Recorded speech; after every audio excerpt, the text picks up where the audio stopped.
Whatever they say, but vintage story has grown a lot. Remember that ancient dude from old tapestries? Yeah, the one that buried some workers in the mines. No? Of course not. Who cares about the lore anyway? And yet, there he is, the Golem. The Golem is the first vintage story boss that we have all been waiting for since the first day the game was released. Well, or at least when we got sick of speedrunning that still for the 100th time in a row. Before, players didn't have a clear goal, only the pass, but now players still don't have a clear goal, but the path lies through the ginormous, handmade dungeon with epic mechanisms that you need to fix, lore that you need to raid, and the boss that you will need to beat to get to your glider recipe and fly into the sun.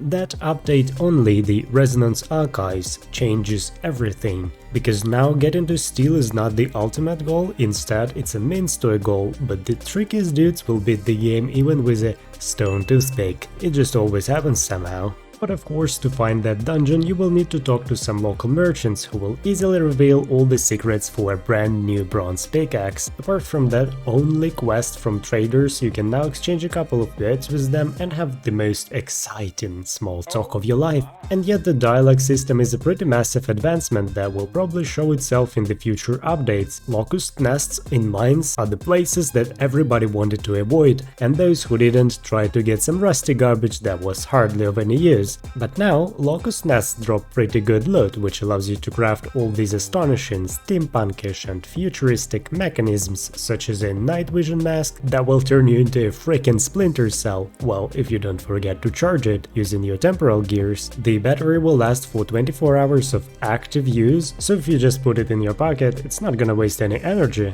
One-time teleporter to the base will help you get back from the most remote places of this cubicle world. Terminus teleporter is a mechanism that will return you to your last location. To do so, it needs a new temporal gear every time, but at least it's multi-use. Currently, this might be the weirdest way to connect two bases together, but at least it gets the job done.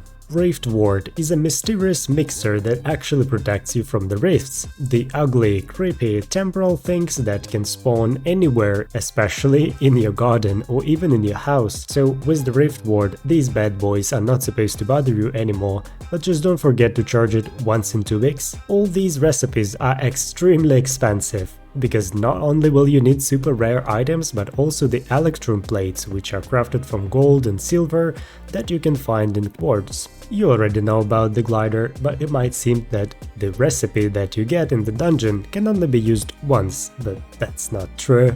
However, the fact that you can copy it using the parchment kinda gives you the hint that it might be fixed sometime later, so I would rather copy. And yet the glider is currently infinite, which means it's not going to break, but you can of course lose it anyway. If you're afraid of heights and prefer a more down-to-earth means of transportation, then definitely check out the new rafts that will allow to sail on the sea, lakes or whatever other waterish waters are here. However, it doesn't go too fast, it might not even be faster than regular swimming. The most exciting part about the architecture is that we now have a ton of new doors, including the whole gates. That means that without any special mods you can now build interesting structures like castles, or whatever else you need big gates for, a garage or something. Support beams are stylish decoration elements. They can be crafted from debarked logs, which you need to cut with a saw, and then you can start building using your right click.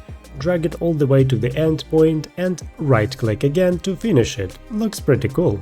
Remember I said that you could copy the glider recipe using parchment? Well, yeah, you will also need parchment to craft some books. You need 2 pieces of leather and 8 parchment and voila, your book is ready. If you wanna write something there, you will need ink and quill that you have to hold in your left hand and the book in your right. You can't edit a signed book, but you can copy it to the parchment and share your secrets with friends. Apart from all that stuff, there are a ton of new visual elements and things like geothermal pools, fancy glasses, a whole bunch of new garmentory.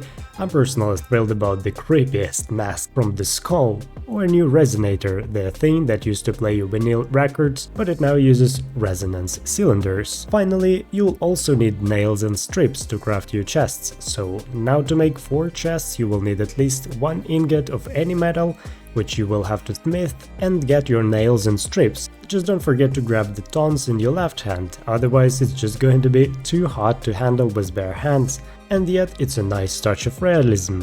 Alright guys, that seems to be it for now, hope you enjoyed it and I'll catch ya in the next one.